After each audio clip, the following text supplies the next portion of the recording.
We're smooth 98.1 FM. It is time for us to get into the Business Express as Rotus Oddiri joins me this morning, the 22nd day of August 2023. Good morning, Rotus. Good morning, Omas. Good morning to all our listeners, viewers out there. Good to be with you all on Tuesday. So before we dig into the stories this morning and talking points this morning, Rotus, let's get them informed how they can drop in their sense of wisdom into the conversation quickly. This can be done by sending WhatsApp messages to 0809-444-0981. Once again, WhatsApp messages to 0809-444-0981.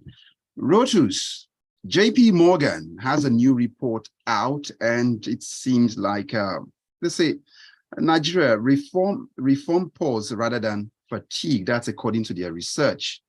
Now that they're here, first of all, should we really take these people serious at this time, this report? Yeah, well, the reports, the big bombshell in the report is that they said, quote, we estimate our net FX reserves at $3.7 billion for Nigeria.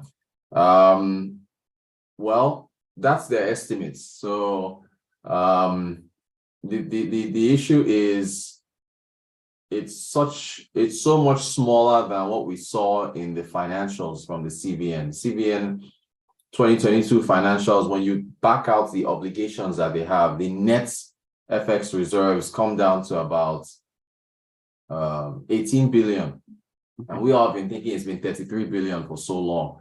So I mean, this is a foreign entity. This is a bank that's just making a guess, but the gap is so wide from 18 to 3 billion.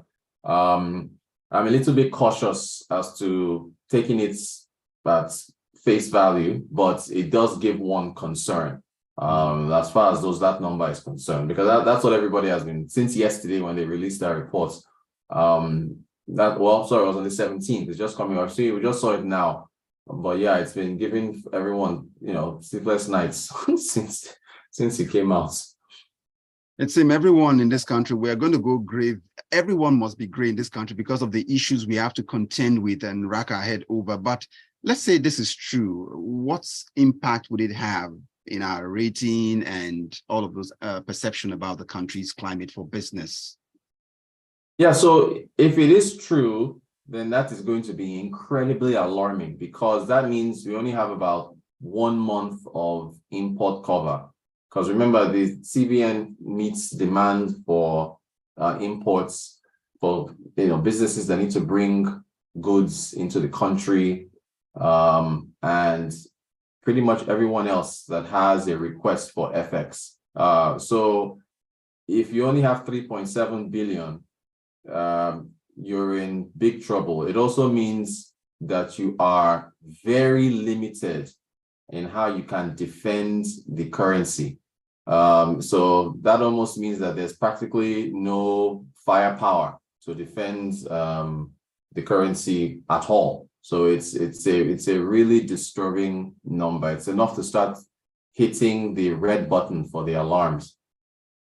That's troubling, because if this is the factor, and it leaves the Naira exposed to vulnerabilities of how it wants to be treated in relation to other currencies like the dollar and pound, for example. So now, does this factor into why the government, that's the CBN precisely, decide to adopt the managing float of the Naira? And probably maybe you should explain the difference between fixed peg and the managed float and the free one also.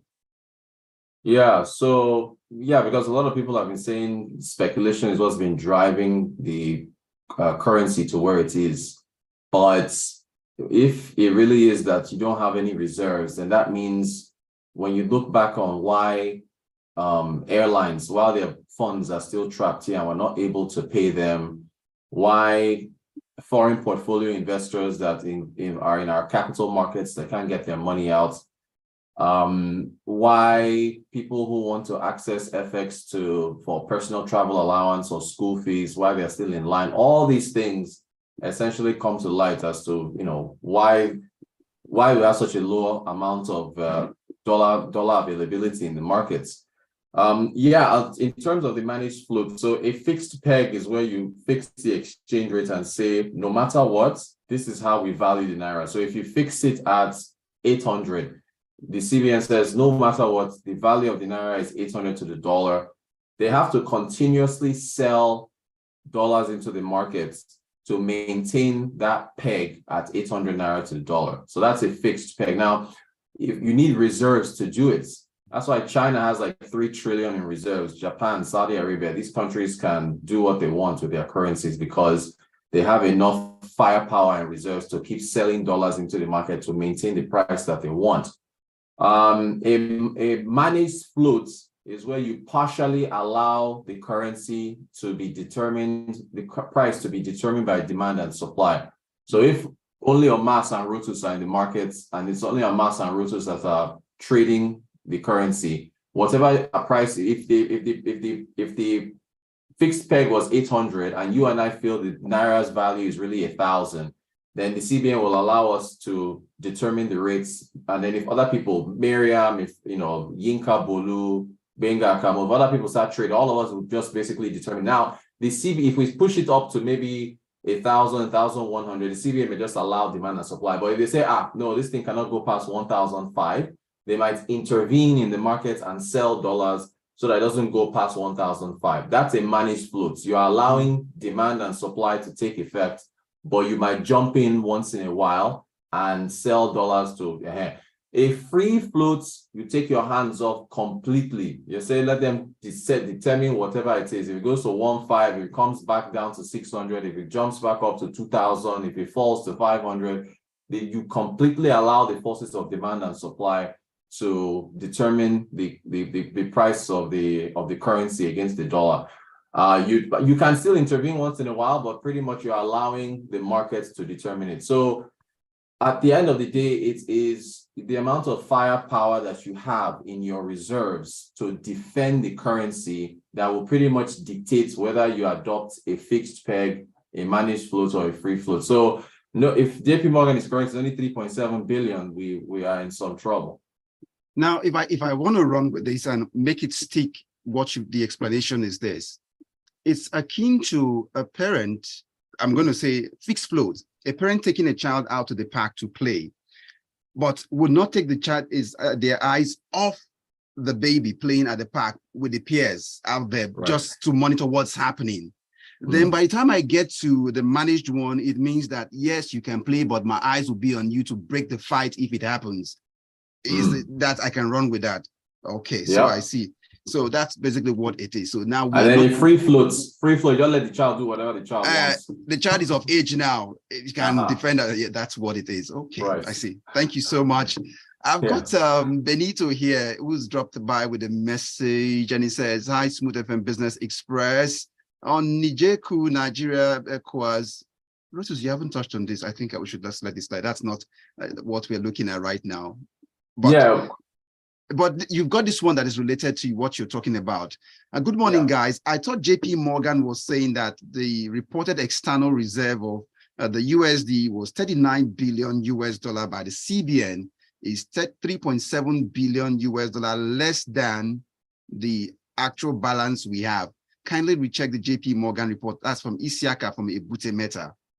Yeah, I can read it again. It's right. If I even on mass, I think I sent you the image. It's right there. They said we estimate net, that is your net FX reserves, at 3.7 billion, significantly lower than prior estimates, owing to larger than expected currency swaps and borrowing against existing reserves. JP Morgan is one of the people they borrowed against. They owe them and Goldman Sachs some money. And FX swaps are where you swap currencies with somebody else. You can say, I'll give you yen, you give me dollars, I'll give you pounds. You have to now return the dollars later on. So yeah, it's net. Well, that is net. It's like your gross salary and your net salary. Your gross salary is before they deduct pension, taxes, and everything else. So your net reserves is what we have after you account for what the CBN owes against its currency. Don't forget, we just borrowed 3 billion from the upfront from Nexim, Afri Nexim Bank. Afri Exim, thank you. Afri Exim Bank. So that's another thing that has to be returned later on. Yes. So Dakpo was still typing, but he has a message. He says, "Good morning. How did JP Morgan get the figures?"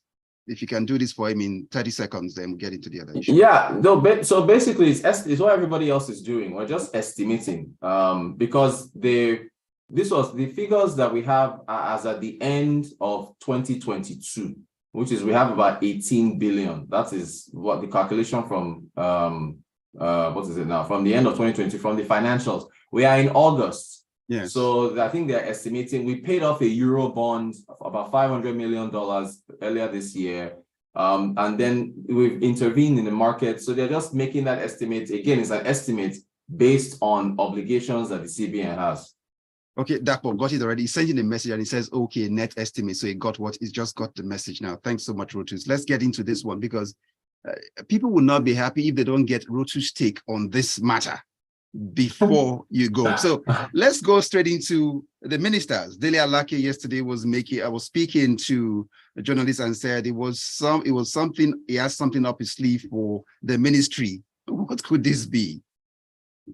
I don't know, but I would love for Dele Alake to announce. We talked about this on the marketplace yesterday evening. I would love for Dele Alake to announce that he has a deal with Elon Musk. Elon Musk wants to come and get lithium from Nasarawa State, for example, so he can build a factory or pay Nigeria for the lithium we have and bring in. So that's somewhere you can bring in some much needed FX. Maybe he signs a 10, 20, $30 billion deal with Nigeria and says, I'll come and you export your lithium in Nasarawa so I can use to make my batteries. Those are the kind of big deals that we want to hear from Dele Alake, because the solid minerals is a very, very crucial sector to Nigeria, and it's been underutilized. We're not getting anything from there because of smuggling and other matters. So we want to hear something big from him.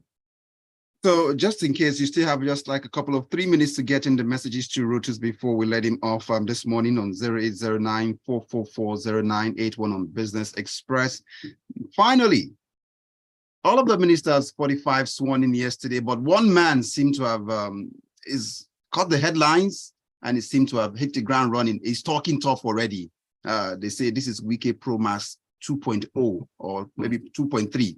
And he says, Minister of the FCT, Wike, on day one said he would demolish illegal structures. Is this what we should be hearing from the minister on day one? Yeah, I'm not sure if that. I mean, I don't live in the FCT, so maybe people who are there can tell us whether illegal housing structures are the number one issue that he should be facing. But it would be nice if he also. I mean, this is a former governor of an oil-rich state, River State. He's got contacts. He's a well-traveled person. It would be great if he also gave us a big deal. If he told us that he's bringing some big company to bring in foreign direct investment into the FCT, open a new amusement park or a new supermarket or something big. These are people who are not small people. We need to go big, and we need to hear big things from them because the economy needs it really badly. Maybe even bring Disney World in for a big deal and something, a theme park or something. Exactly. But Rotus, in his defense, I heard an excerpt from what he talked about. He talked about refuse, getting the markets working, allocation of papers must be on point, and all of those. So, are we really likely to see this magic from Wike? Would this be this one man to watch out for?